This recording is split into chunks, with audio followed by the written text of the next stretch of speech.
ದೈವ ದೇವರು ಮೈ ಮೇಲೆ ಬರೋದ್ರ ಬಗ್ಗೆ ನಿಮ್ಮ ಅಭಿಪ್ರಾಯ ಏನು? ಆ್ಯಂಡ್ ಇವತ್ತು ಯಾಕೆ ಈ ವಿಚಾರವನ್ನು ನಾವು ಮಾತಾಡ್ತಾ ಇದ್ದೀವಿ ಅಂದರೆ, ಕಾಂತಾರ ವರ್ಲ್ಡ್ ವೈಡ್ ರಿಲೀಸ್ ಆಗಿದೆ. ನಮ್ಮ ಕರಾವಳಿ ಭಾಗದ ಸೊಗಡನ್ನ ಇಡೀ ವಿಶ್ವದಾದ್ಯಂತ ಪಸರಿಸ್ತಾ ಇದೆ. ಅದರಲ್ಲಿ ಆ ಮ್ಯೂಸಿಕ್ ಕೇಳ್ಬಿಟ್ರೆ ಒಂಥರ ನಾವುಗಳೇ ಎದ್ದು ನಿಂತು ಕೇಳ್ಬಿಡ್ತೀವಿ, ಒಂಥರ ಮಗ್ನರಾಗ್ಬಿಡ್ತೀವಿ. ಇನ್ನೊಂದು ಹೇಳ್ತಾರಲ್ಲ, ಪರಕಾಯ ಪ್ರವೇಶ, ನಮ್ಮ ದೇಹ ಇಲ್ಲಿರುತ್ತೆ, ಮನಸ್ಸು ಇನ್ನೆಲ್ಲೋ ಇರುತ್ತೆ ಅನ್ನೋ ರೀತಿಯಲ್ಲಿ. ಆ ರೀತಿಯಲ್ಲಿ ಕೆಲವು ನೆನ್ನೆ ಒಂದೆರಡು ಇನ್ಸಿಡೆಂಟ್ಗಳಾಗಿದ್ದಾವೆ. ಅವರು ಕೂಡ ದೈವದಂತೆ ಕುಣಿದಿದ್ದಾರೆ. ಇದ್ರ ಬಗ್ಗೆ ನಿಮ್ಮ ಅಭಿಪ್ರಾಯ ಏನು? ನೀವು ಬೇಕಾದರೆ ಕಾಲ್ ಮಾಡ್ಬೋದು, ನಮ್ಮ ಜೊತೆ ಮಾತಾಡ್ಬೋದು.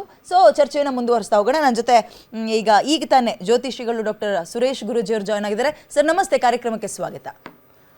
ಹಿಂದೆಯೂ ಕೂಡ ಇಂಥದ್ದೇ ಒಂದು ವಿಚಾರಕ್ಕೆ ನಾವು ಭೇಟಿ ಆಗಿದ್ವಿ, ಮಾತಾಡಿದ್ವಿ, ದೈವ ಮತ್ತು ದೇವರು ಮೈ ಮೇಲೆ ಬರೋದ್ರ ಬಗ್ಗೆ. ಅದಕ್ಕಿಂತ ಮುಂಚೆ ಥಿಯೇಟರ್ನ ಈ ಎರಡು ಪ್ರಸಂಗಗಳನ್ನ ನಿಮ್ ಗಮನಕ್ಕೆ ಬಂದಿರುತ್ತೆ ಅನ್ಕೊಳ್ತೀನಿ ನಾನು. ಕಾಂತಾರ ಸಿನಿಮಾ ನೋಡ್ಬೇಕಾದ್ರೆ ಅವರು ಕೂಡ ನನ್ನ ಮೇಲೆ ದೈವ ಬಂದಂತೆ ವರ್ತಿಸಿರೋದು. ನಿಮ್ಮ ಫಸ್ಟ್ ಕಾಮೆಂಟ್ ಇದಕ್ಕೆ? ಇದು ಸತ್ಯ ಅಂತ ಹೇಳ್ತೀನಿ. ಎಲ್ಲರಿಗೂ ಆಗಲ್ಲ. ಯಾಕಂದ್ರೆ ನನಗೆ ದೈವ ಬರ್ಬೋದಲ್ಲ, ನನಗೆ ಯಾಕೆ ಬರಲ್ಲ, ಅವ್ರಿಗೆ ಮಾತ್ರ ಬರತಕ್ಕಂಥ ಪ್ರಶ್ನೆ, ಹಲವಾರು ಪ್ರಶ್ನೆಗಳು ಬರುತ್ತೆ. ಸಿದ್ಧಿ ಅಂತಿರುತ್ತೆ, ಅಣಿಮಾದಿ ಅಷ್ಟಸಿದ್ಧಿಗಳು ಅಂತಿರುತ್ತೆ. ಕೆಲವರಿಗೆ ತನಗೆ ಗೊತ್ತಿಲ್ಲದೋ ಸಿದ್ಧಿ ತನ್ನಷ್ಟು ತಾನೇ ಆಗ್ಬಿಟ್ಟಿರುತ್ತೆ. ವೇದಗಳ ಪ್ರಕಾರ, ವೇದಾಂಗದ ಪ್ರಕಾರ ಸಿದ್ಧಿಗಳನ್ನು ನಾವು ಕಾಣ್ತೀವಿ. ಹಾಗಿದ್ರೆ ಸಿದ್ಧಿಗಳಂದ್ರೆ ಏನು? ದೇಹತ್ರಯ ಅಂತ ಕರಿತೀವಿ. ದೇಹಗಳು ಮೂರು: ಕಾರಣ ಶರೀರ, ಸೂಕ್ಷ್ಮ ಶರೀರ, ಸ್ಥೂಲ ಶರೀರ ಅಂತ ಮೂರು ರೀತಿಯಾಗಿರ್ತಕ್ಕಂಥ ದೇಹತ್ರಯ. ಇದರಲ್ಲಿ ಸೂಕ್ಷ್ಮ ರೂಪದಲ್ಲಿ ಆಗಿನ ಕಾಲದಲ್ಲಿ ನಾವು ಕೇಳಿರ್ತೀವಿ ಅಶರೀರವಾಣಿ ಅಂತ ಕರಿತೀವಿ. ಯಾವ ದೇವತೆಗಳಿಗೂ ಶರೀರ ಇರೋಲ್ಲ. ಸೊ ಅಶರೀರವಾಣಿ. ಅಕಸ್ಮಾತ್ ಸಿನಿಮಾದಲ್ಲಿ ನೋಡಿರ್ತೀವಿ ನಾವು, ದೇವರನ್ನು ತೋರಿಸಿದ್ರು ಕೂಡ ಅವರು ಭೂಮಿಗೆ ಸ್ಪರ್ಶ ಮಾಡದೆ ಮೇಲಿರ್ತಾರೆ ಅಂತ.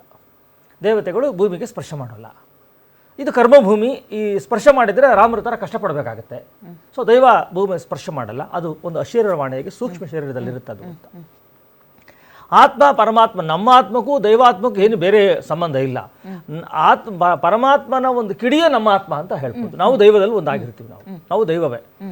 ಈಗ ನಾವು ಹೋಮ ಯಜ್ಞಗಳನ್ನು ಮಾಡುವಾಗ ಆತ್ಮನೇ ನಮಃ ಅಂತೇಳಿ ನಾವು ಆತ್ಮಕ್ಕೂ ಆಜ್ಯವನ್ನು ಕೊಡ್ತೀವಿ, ಆತ್ಮಕ್ಕೂ ಹೋಮವನ್ನು ಮಾಡ್ತೀವಿ. ಅಂದರೆ ಆತ್ಮವೂ ಧರ್ಮ ಅಂತ ಕರೀತಾರೆ. ಆತ್ಮವೇ ದೈವ, ಆತ್ಮವೇ ಸಾಕ್ಷಿ, ಆತ್ಮವೇ ದೈವ. ಸೊ ಪರಮಾತ್ಮ ಆತ್ಮ ಅಂತ ಕರಿತೀವಿ, ಜೀವಾತ್ಮ ಪರಮಾತ್ಮ. ಹಾಗಾಗಿ ಯಾಕಂಗಾಗುತ್ತೆ ಅಂದರೆ, ಈಗ ಅಕ್ಷರಗಳಿದ್ದಾವೆ ನಮ್ಮಲ್ಲಿರ್ತಕ್ಕಂಥ ಎಲ್ಲ ಶಬ್ದ ಅಕ್ಷರಗಳು ಎಲ್ಲವೂ ಮಂತ್ರವೇ. ಆದರೆ ವೇದ ಹೇಳ್ತದೆ, ಯಾವುದು ವೇದಗಳಲ್ಲಿರುತ್ತೋ ಅಕ್ಷರಗಳು ಅದು ಮಾತ್ರ ಮಂತ್ರ ಅಂತ. ಮಂತ್ರ ಅಂದರೆ ಇನ್ವಿಟೇಷನ್, ಆಮಂತ್ರಣ ಅಂತ ಕರೀತಾರೆ. ಆಮಂತ್ರಣ ಮೀನ್ಸ್ ಮಂತ್ರ, ಆಮಂತ್ರಣ ಅಂತ ಕರಿತೀವಿ.